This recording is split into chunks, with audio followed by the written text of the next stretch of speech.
Okay, recording started, sir. Okay.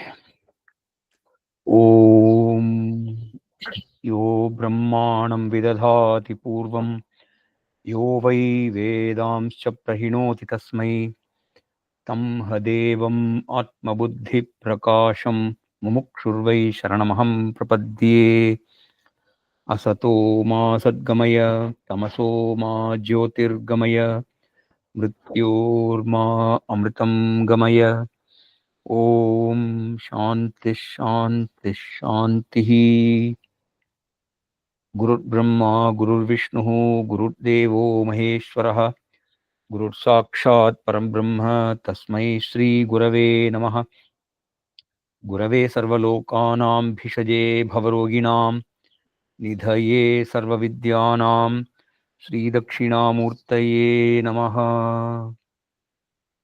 Good. So, thanks for joining. We stopped at 334 last week. So, any follow-up questions, any doubts before we move on? No, Vasudevan. It's clear for me. Okay. How about others? No questions? Okay. So, the silence tells me nobody has questions. Good. So, in the last several weeks, we have been reading the shlokas from Viveka Chudamani, from not from the beginning, but from somewhere in the middle, from 254 onwards. And this will go on till 417. This section is of particular interest to us because this is these 160 plus shlokas is a very elaborate expansion of the Nididhyasanam practice by Bhagavan Adishankara Bhagavat Pada.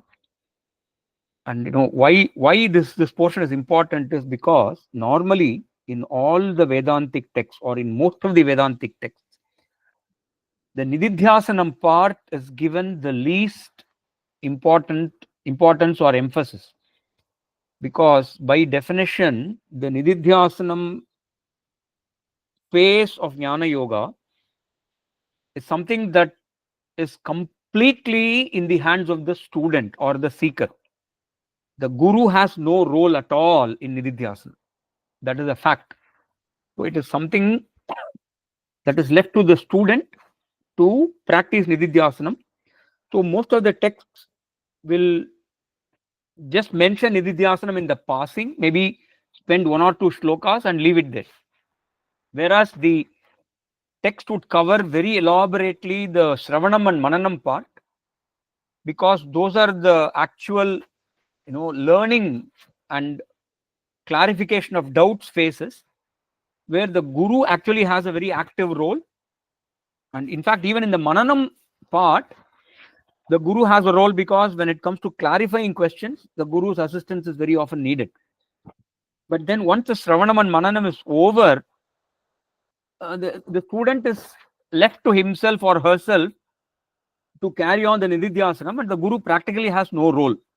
It's like, if you have learned to perform some physical exercises, it is up to you to then continue the exercise. Your coach probably doesn't have, a trainer or coach may not have any role at all once you have learned the exercises properly. It's like that. So it is for that reason that we are seeing this portion of Viveka Chudamani, because it's a very rare opportunity where some acharya gives such an elaborate expansion and discussion on the Nididhyasanam process. And if we were to use the analogy in the internet world or the electricity world or even in the transportation world, we always talk about the last mile connection. The last mile connection is the most important. If you have a railway network, the railway network brings you to a city, and then once you reach the city, if it's a huge city, if you don't have local transport which will take you right up to the doorstep, then that traffic, railway network is not serving its full purpose, or let's say the case of an electricity grid or internet network, the connection should reach your home. Until the connection is at your home, the devices in the home will not work. It's exactly like that. So Nididhyasanam is a last mile connection, without which the whole Vedantic process is practically useless, and the student is left in a lurch. So that is that is how we must understand this whole portion in Viveka Chudamani, because you may wonder why the same idea keeps coming back in various different words and languages and various different scenarios. It is practically repeated to boredom, more or less, you might feel. Yeah. So I just wanted to give this short preamble today, because it occurred to me that we have now covered something like 80 shlokas from where we started. So we are somewhere in the halfway. If I say 160 shlokas plus, so we are somewhere in the halfway of that whole ocean of Nididhyasanam. So I think it's a good perspective to have on why we are doing these shlokas. Yeah. With that short backup intro, let me go to 335. Bahye niruddhe. Vasudevanji, can you share the Yes, screen, sir. please? Oh, yeah, I have not shared the screen. Sorry. Okay. Yeah.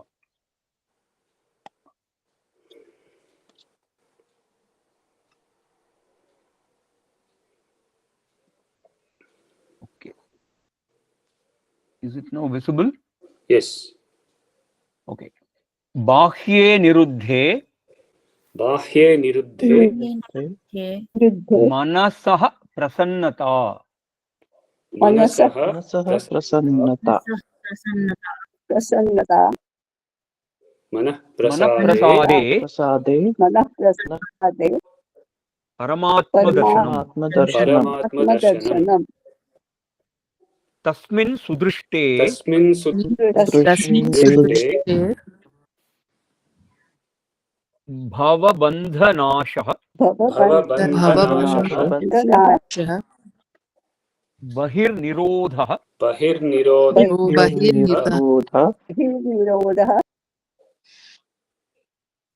Padavi vimukte. Padavi vimukte. Bahye niruddhe manasa prasannata manaprasade paramatma darshanam tasmin sudrishte bhava bandhanasho bahir nirodha padavi vimukte. Okay, so this is actually the idea that I had talked about in the last 5 minutes of last week. Okay, I probably then jumped the gun. I could have waited for this sloka to come and given that. So whatever I was telling in the last 5 minutes was that Nididhyasanam is something that should actually happen naturally. It should be happening without effort, because the Vedantic message is that you are glorious, you are unlimited, you are happiness itself, and so on and so on. Yeah, Purnaha. And that's a message that all of us would love to dwell upon ad nauseum. But then we are unable to do it because we are obstructed by the interference of the world and the worldly obsessions and so on. So here in this sloka, the Acharya wants to say, if you remove the worldly obstructions from your way, Nididhyasanam will happen effortlessly. That is the whole summary of this shloka. So, Bahye Niruddhe. Bhahyam refers to the external world and external possessions and relationships and all those other commitments which we normally run after. Niruddhaha means to restrain or to control or to regulate, whichever way you want to handle it. Yeah, you cannot completely shut it off, but if you put a stop to it when it has to be stopped, stop obsessing with it, do your duties, and then get rid of the ahankara. That is the bahye niruddha. Then manasa prasannata. If you do that, your mind becomes light because you are no longer obsessing about next commitment and so on and so on. So you have a certain peace of mind. And then that manasprasade, when you have that leisure during which you can then focus on nididhyasanam, you are able to appreciate the Paramatma Darshanam. Paramatma Darshanam is nothing but reflecting upon your Brahman nature, reflecting upon the Vedantic teaching that my true nature is Brahman, my true nature is Anantam, my true nature is Purnam, and I am Ananda Swarupam. All that is Paramatma Darshanam. Okay, and here Darshanam means, normally Darshanam means vision, but here Darshanam is not vision, but it is more like a reflection. You are reflecting in your mind all those Vedantic thoughts. That is Darshanam, Paramatma Darshanam. Tasmin Sudrishte, when this reflection happens in a very good, highlighted, enhanced, positive way, Tasmin Sudrishte, Bhava Bandha Nasha. Bhava Bandha refers to all the misery associated with samsara. Bhava is samsara, Bandha is bondage, and bondage generally manifests itself in the form of limitations and the sorrow or displeasure associated with limitations, and all that is bhava bandha nashaha, that gets destroyed. I mean, how does it get destroyed? It doesn't get destroyed completely. So here we have to understand the nashaha in a very particular way. It is that these worldly troubles, in English we have a beautiful phrase called, it pales into insignificance. It pales into insignificance when you look at it from your Swatma Swarupam, Paramatma, your Atma Swarupam. When you have that perspective, all these problems will pale into insignificance. The Guru gives an example. My Guru gives an example. Let's say you have a candle, a small candle. When this candle is burning in a pitch dark night, that candle is very powerful. It can throw a lot of light around, and that candle is visible from a long distance also. Whereas the same candle burning, but it is bright sunshine outside, you don't notice the candle because the light of the candle becomes so insignificant in the presence of the sunlight that you don't even notice it. It's exactly like that. When you are absorbed in your Brahman nature,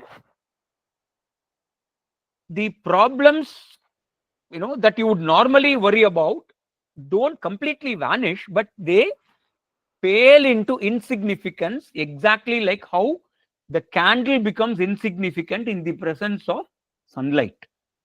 Okay, and bahir nirodhaha padavi vimuktehe. So this bahir nirodhaha is the same as the bahye niruddhe of the first line. Padavi here refers to that sense of liberation or the experience of liberation. It's not the sense of liberation, because that liberation is a fact. So you are enjoying the fact of being liberated, and which is also vimukti. So vimukti and padavi are basically the noun and adjective for each other. So the state of liberation, this is what we call jivan mukti. Jivan mukti means you have this liberation experience even while you are alive, while you are in this body. That is padavi vimuktehe. So you have the experience of liberation, which is jnana phala anubhavaha. We can also call this jnana phala anubhavaha, which is the experience of the benefits of the knowledge. That is 335.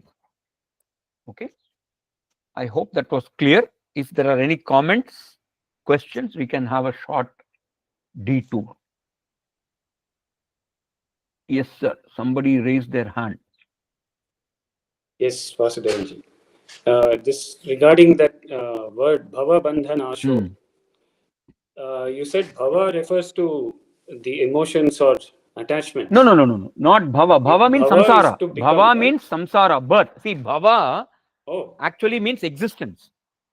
okay. Bhava is existence, and here the word bhava signifies the birth, and by extension, it signifies signifies the cycle of birth and death, which is what we call samsara. Okay. So the word bhava directly means it is to exist. Okay. The word Got it. bandha is sorrow. That is bondage. Yes. Okay. Bandha Clear. is sorrow. Because bandha means bondage. Yes. Okay. Okay. Clear. That was your question. Right. Anyone else?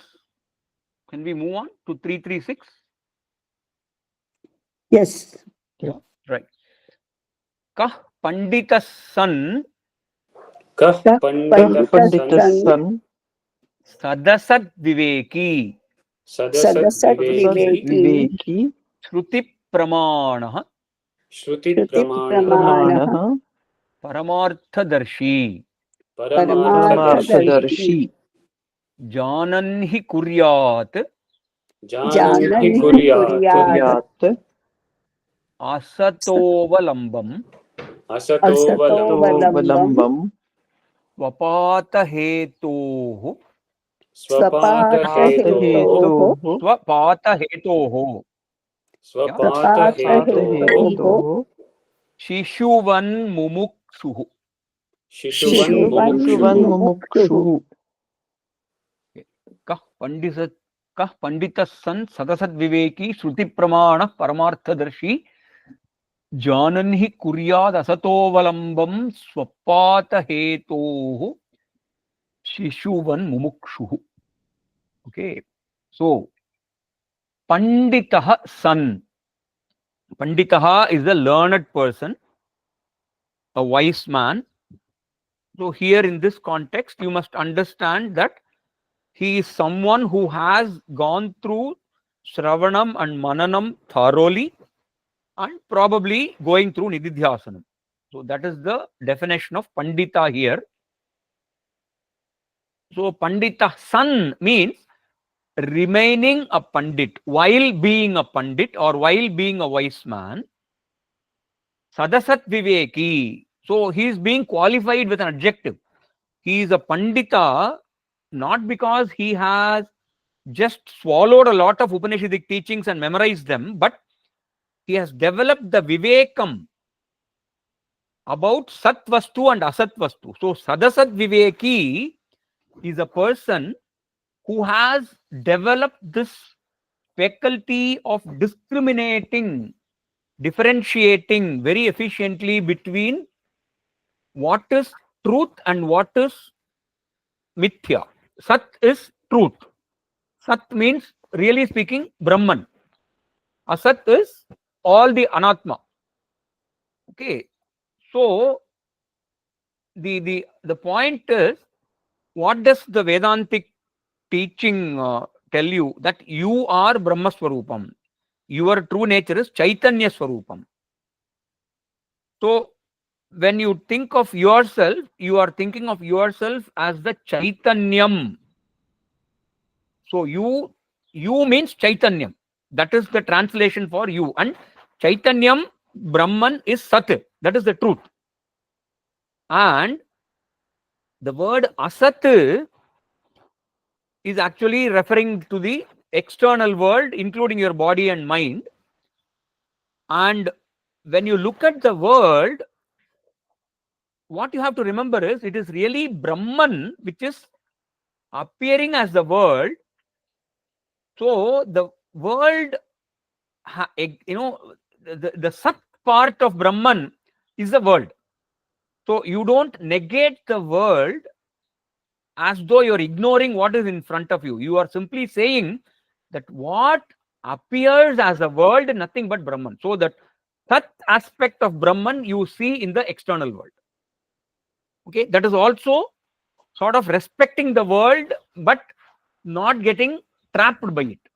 So the moment you understand that the world that appears in front of you is the Sat aspect of Brahman. Sat aspect means the existence aspect.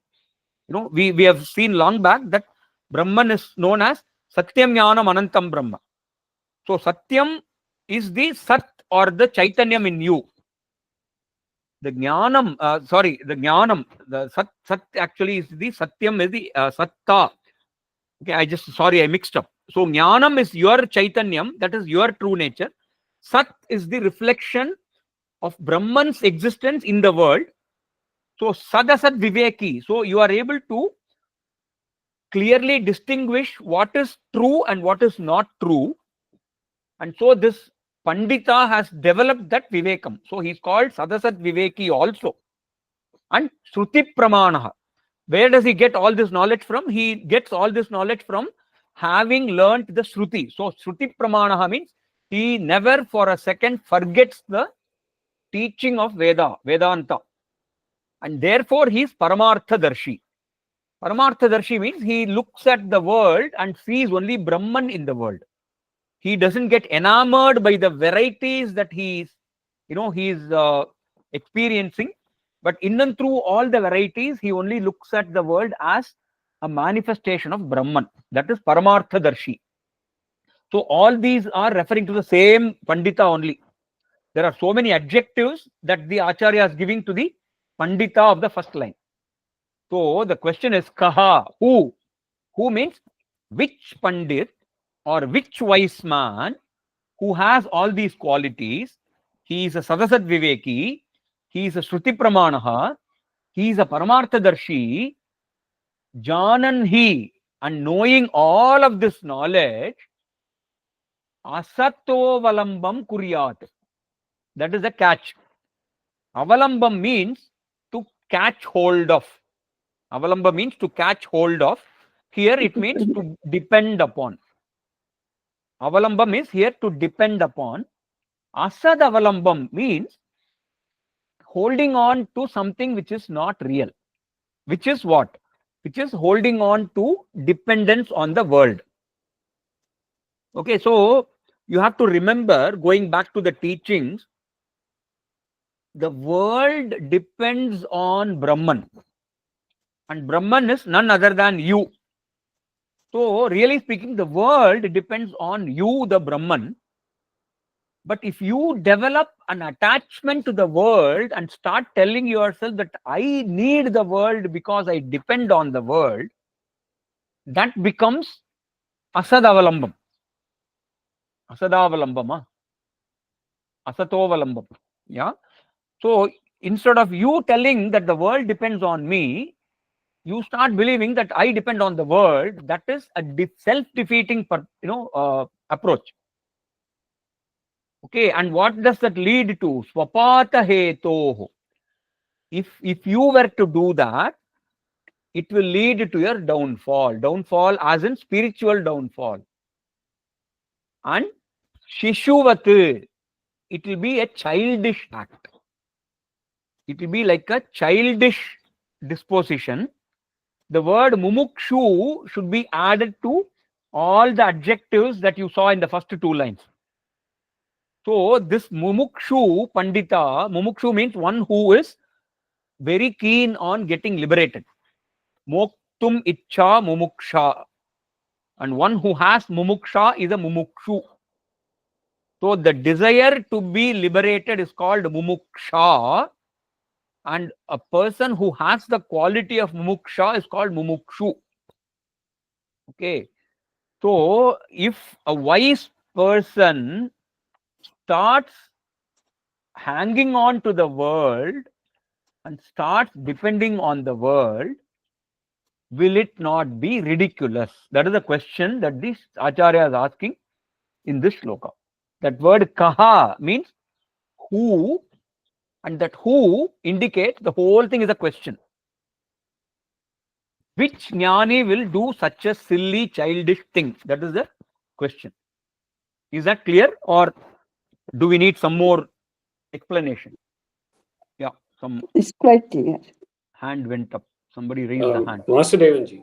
Yeah. Here, when you say hanging on to the world or avalambam, it is like looking for validation in the material world or externally, right? Everything. Emotional support, emotional Okay. support, validation, whatever you call.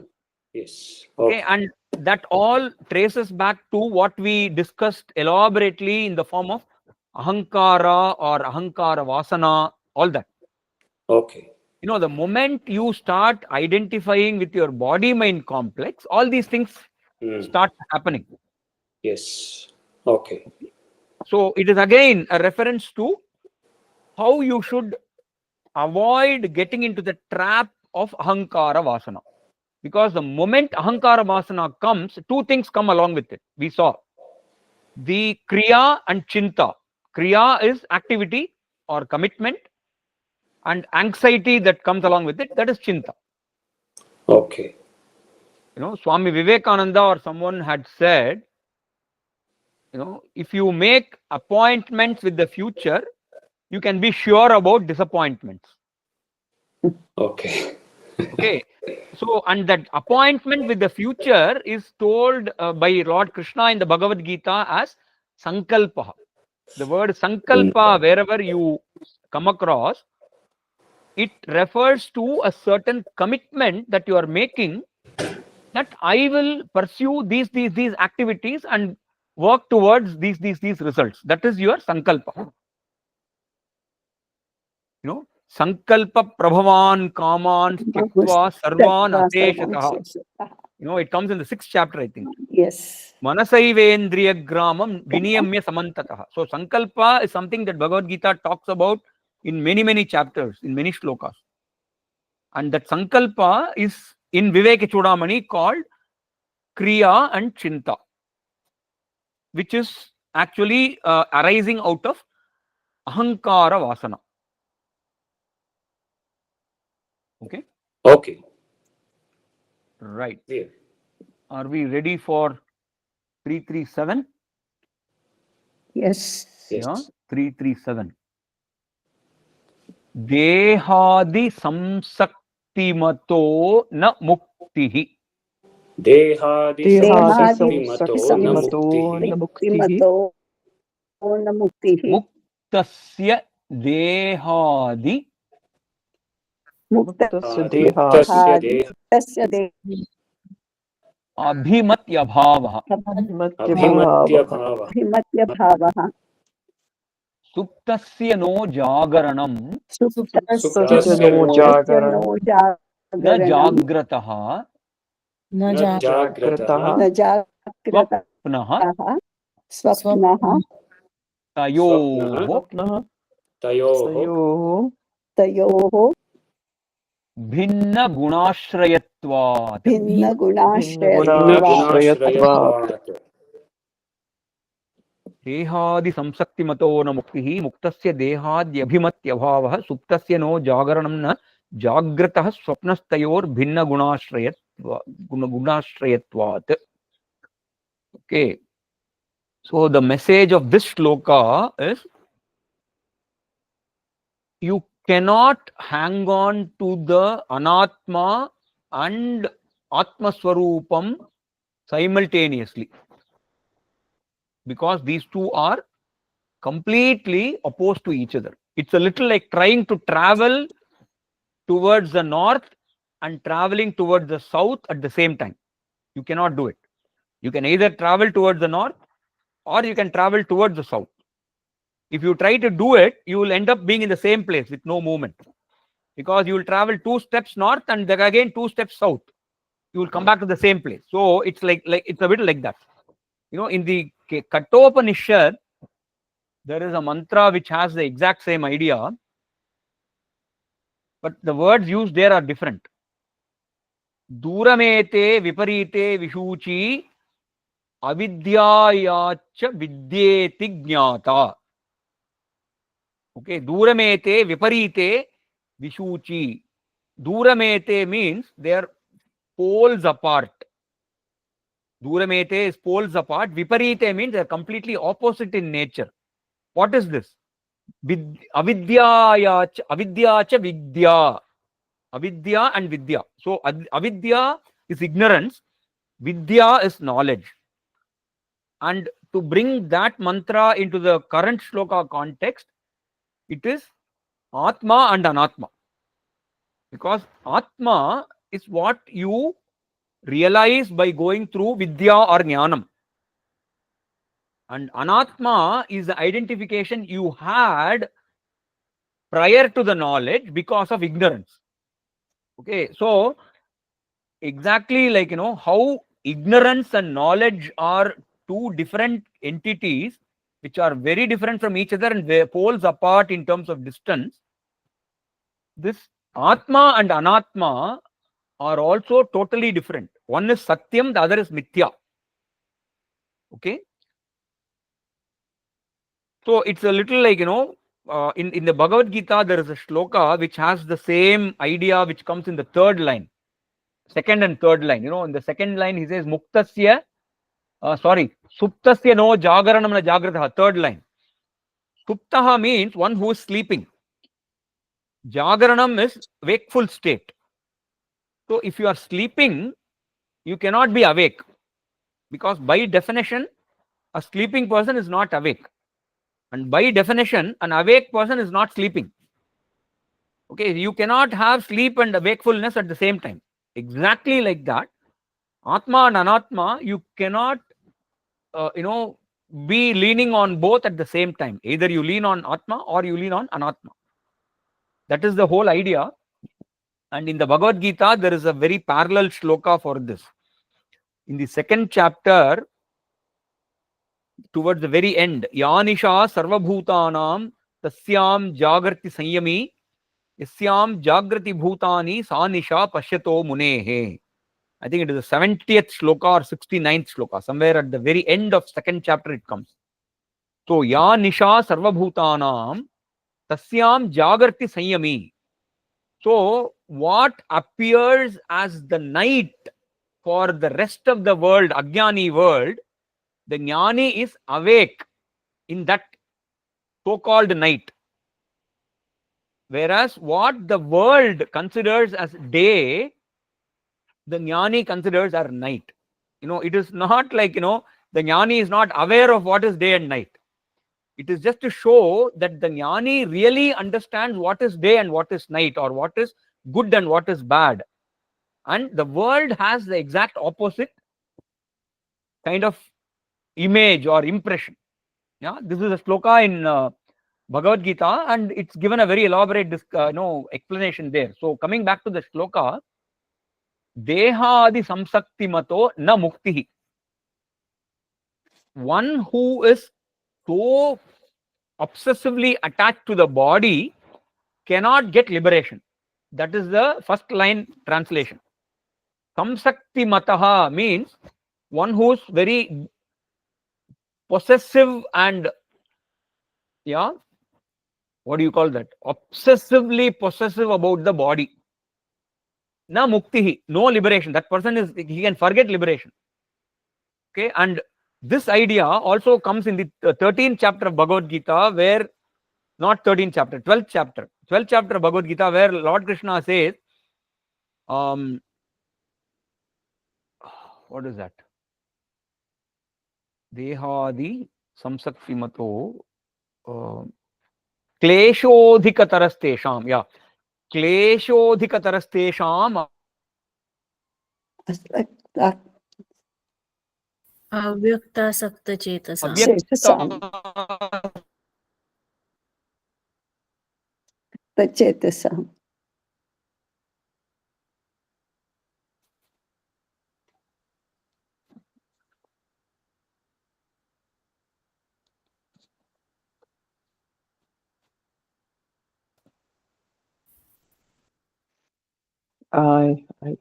Yeah.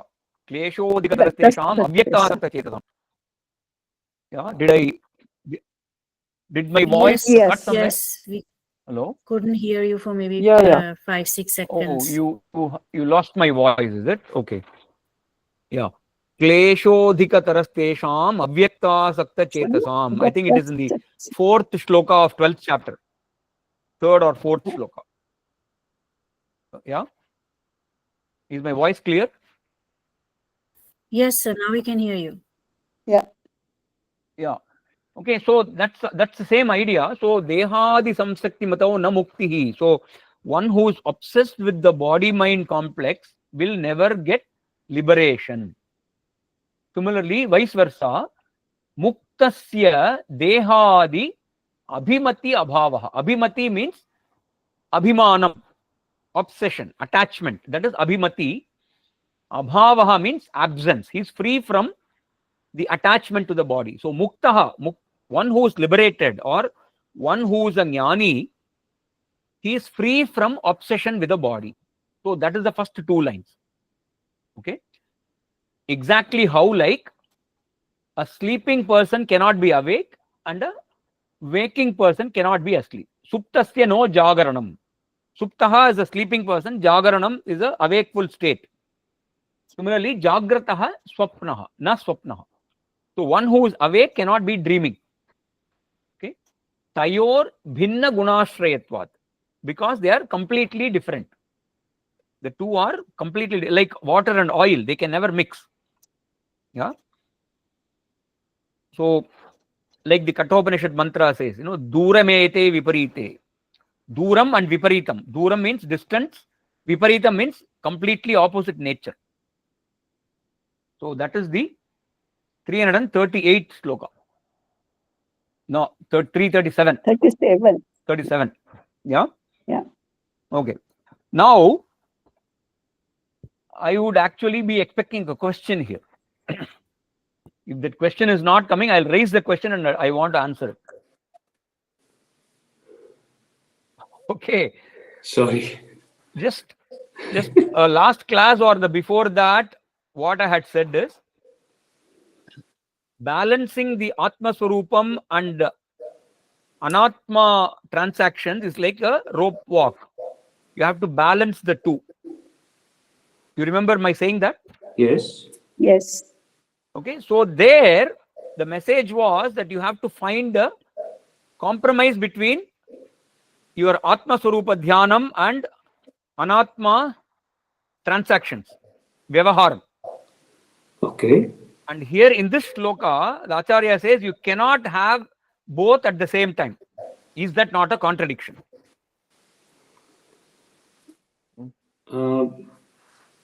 It's, if we consider the key word that is mukti, then it's not a contradiction. Great. Wonderful answer. Because in that example, this person was in the Vyavahara. So when you are doing Vyavahara, which you cannot avoid while you are living, you have to do that balancing act. Right. You have to do that balancing act. But here, the person is not in transaction, but he has completed the transactions and he is now on his own, quietly sitting somewhere and dwelling upon the teachings, free from all transactions. So the word muktihi can also be taken as a state in which he is not actively transacting in the world. Yes. Okay. Yeah. So the word mukti has two shades of meaning. One mukti is the eventual liberation, that is videha mukti. Okay, videha mukti is you are completely, your last janma is over, your body is dropped, and you are now free, no more janma. That is videha mukti. That is a higher mukti. But the transactional mukti is that you draw a solid line as to where your transactions end and where the worry about transactions don't penetrate or seep into your non-transacting self. That is the Jivan Mukti. Yes. Okay. Is that distinction clear? Yes, Vasudevanji. Yeah. Here, do you mean to say this transactional mukti is in day-to-day life? Yes. Okay. Yes, exactly. Because Yeah. the see, when you have to No, imagine. Yeah, I understood it. I just wanted to be sure. Correct. So when you are living, you cannot avoid transactions. Exactly. Yeah. So while you transact, you cannot be telling Satyam Jnanam Anantam Brahma. Okay. Yeah.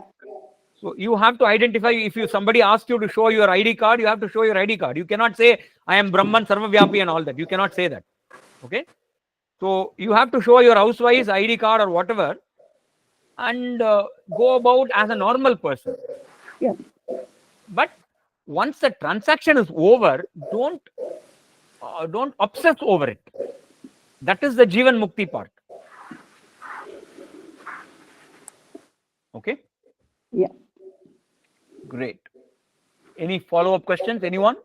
Or can we move on to 338? Sir, I just have a quick question.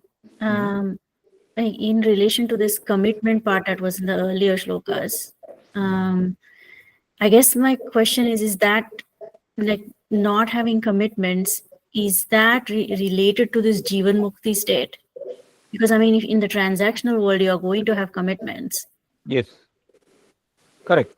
Okay. In the transactional world, you will have commitments. That is quite natural. Right. Okay.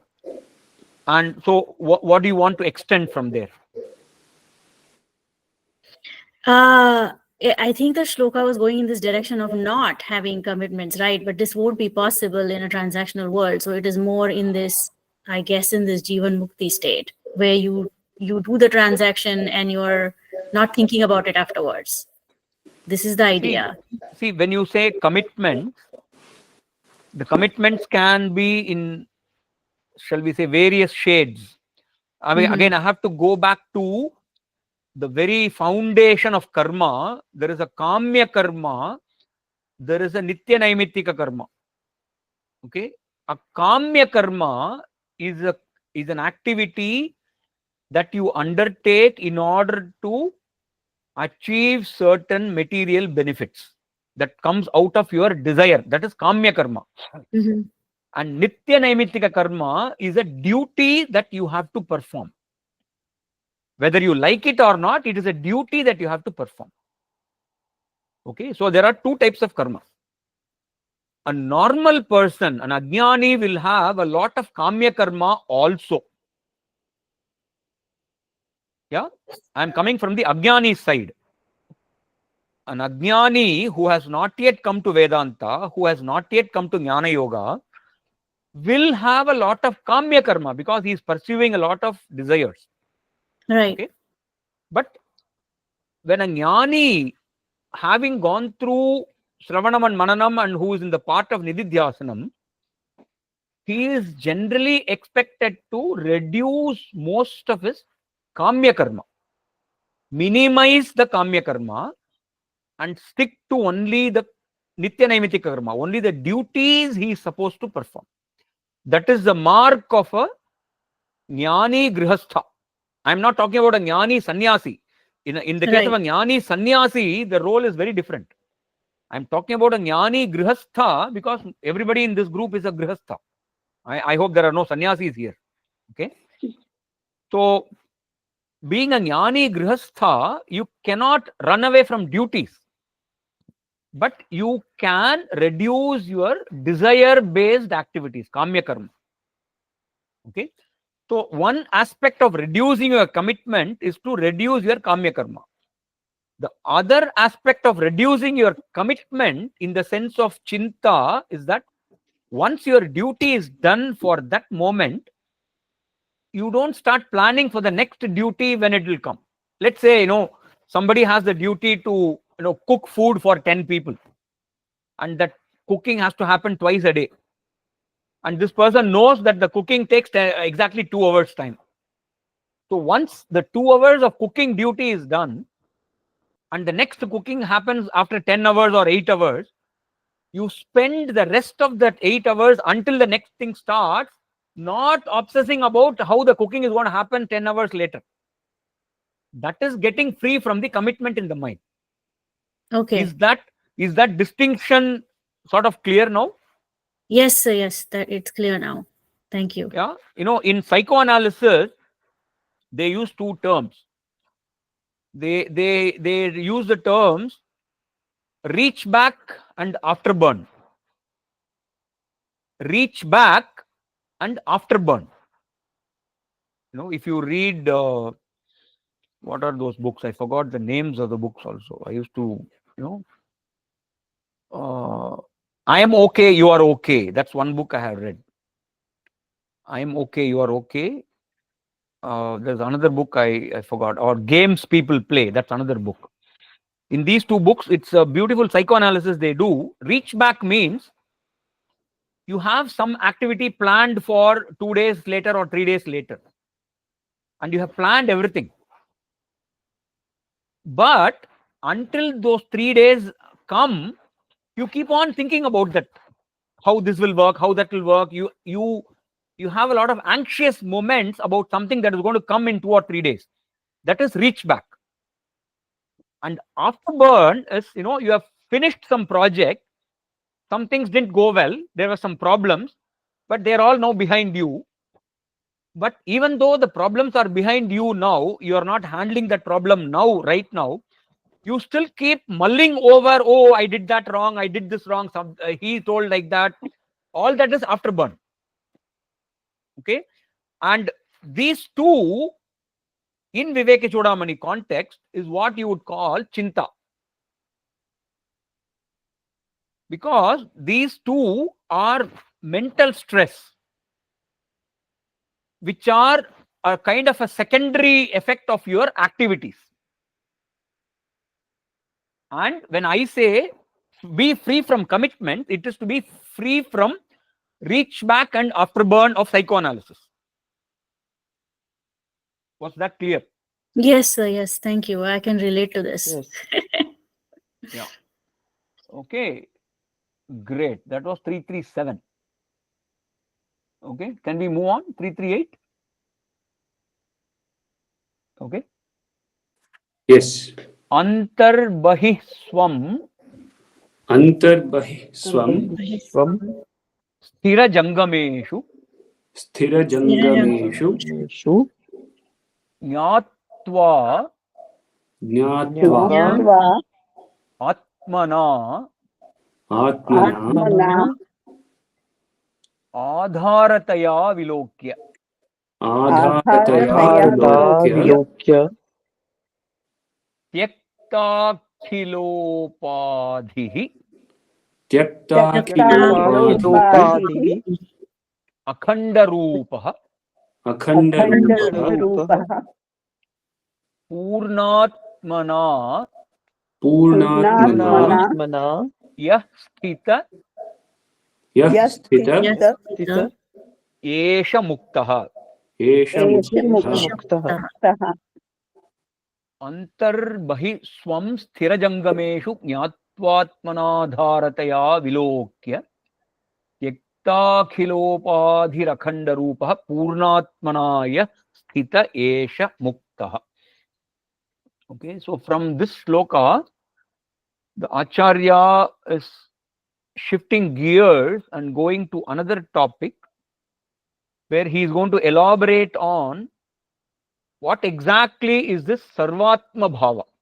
I think we used the word Sarvatma Bhava in some of the previous sessions, and I had told that Sarvatma Bhava is something that is also talked about in Bhagavad Gita.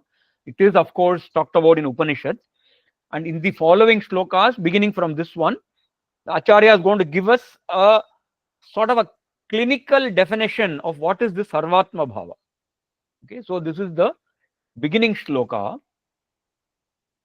Antarbahihi swam.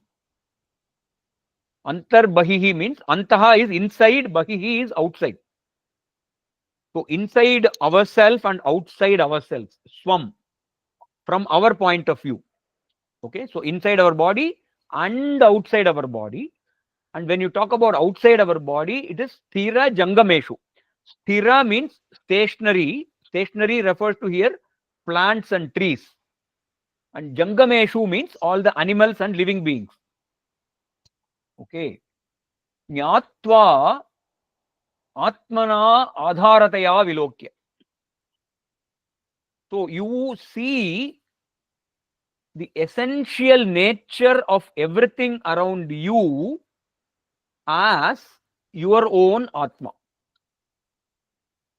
Okay, so you see, your own means what? Not your body mind.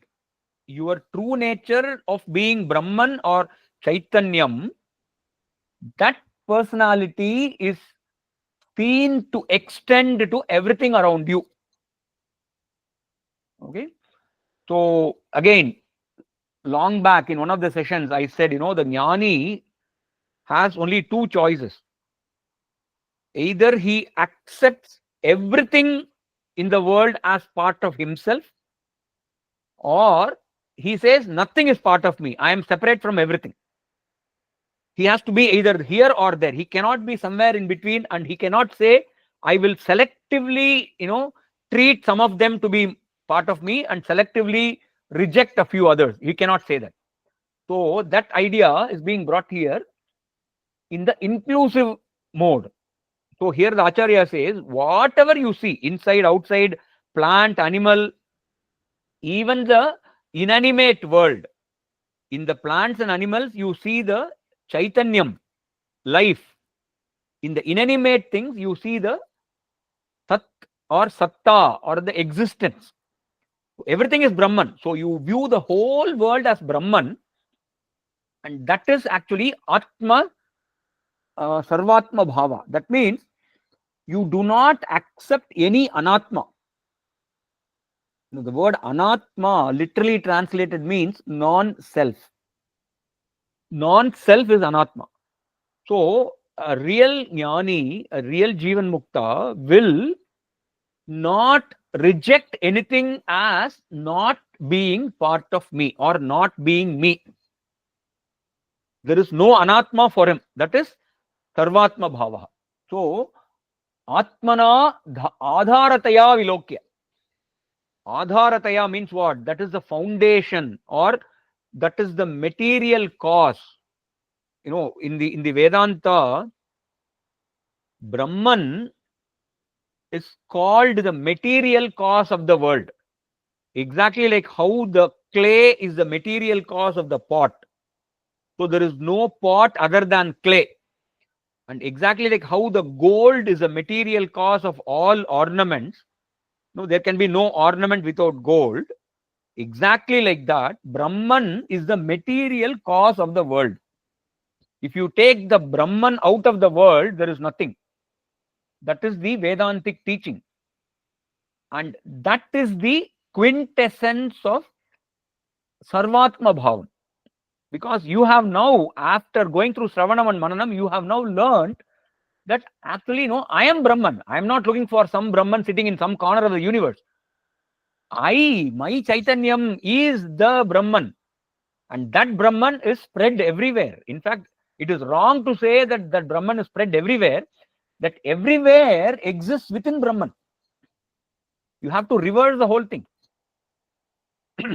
I gave the space analogy long back. We talk about the room in a, the space in a room, the space in a pot, and space outside the room and all that. It is not that the space is contained in a room. All the rooms are in space. Like all the solar systems and all the galaxies and the entire universe is within space.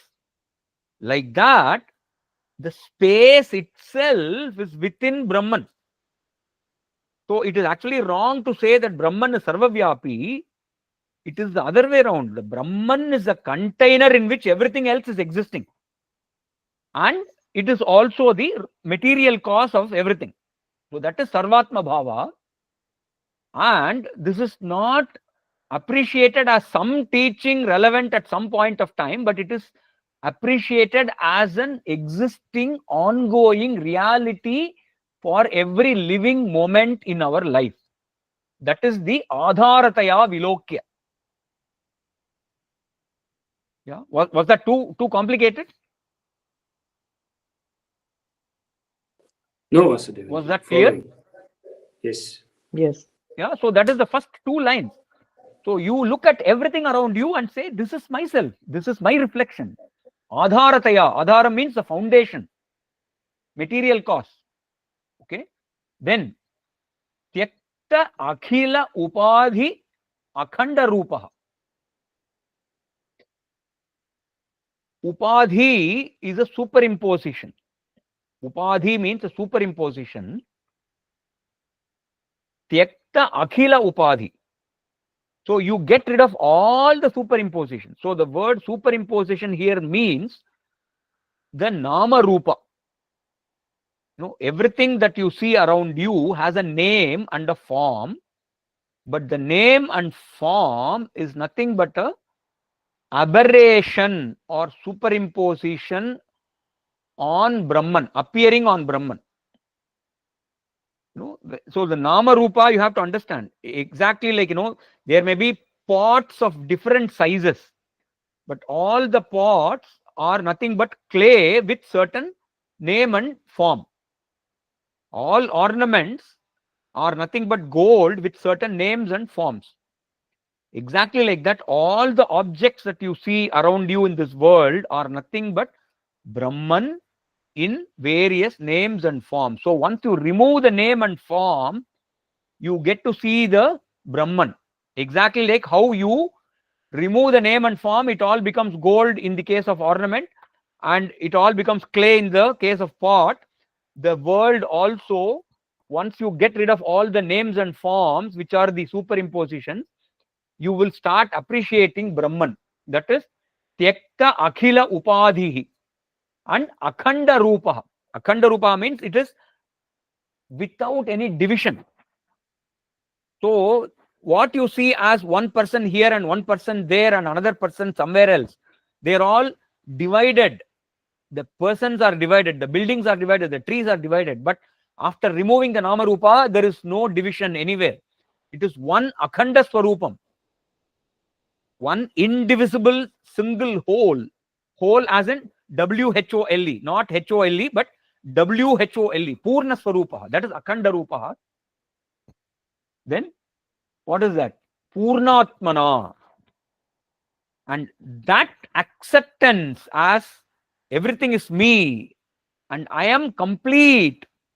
That Purnatmana means I am complete, because whatever is there in the world, it is all in me. There is nothing missing from me. Koi kami nahi hai. That kami is, lack of kami is Purna. Purnatmana yaha sthita yesha muktaha. So once you are established in that fact, you are free. So this is the highest ideal, this is the highest ideal that the Acharya wants to convey in all of this, Nididhyasanam section. So you can say this is the ultimate result of a successful Nididhyasaka. Okay. So I hope I gave a complete picture of the shloka. Any questions, comments? No questions, Vasudevanji, but a fantastic explanation. A very powerful shloka as well. Yeah, all these shlokas, if you can manage to memorize many of these shlokas, it will actually help. So these are all golden, you can give Really. whole Yes. bags of gold for all these shlokas. Yes, true.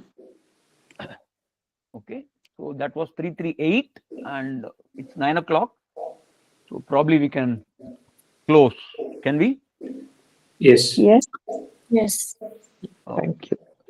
Okay. Om Purnamadaha Purnamidam Purnat Purnamudachyate Purnasya Purnamadaya Purnameva Vasishyate Sarvesham Swastir Bhavatu Sarvesham Shantir Bhavatu Sarvesham Purnam Bhavatu Sarvesham Mangalam Bhavatu Sarvepi Sukhinas Santu Sarve Santu Niramayah Sarve Bhadrani Pashyantu Ma Kaschit Dukkha Bhag Bhavet.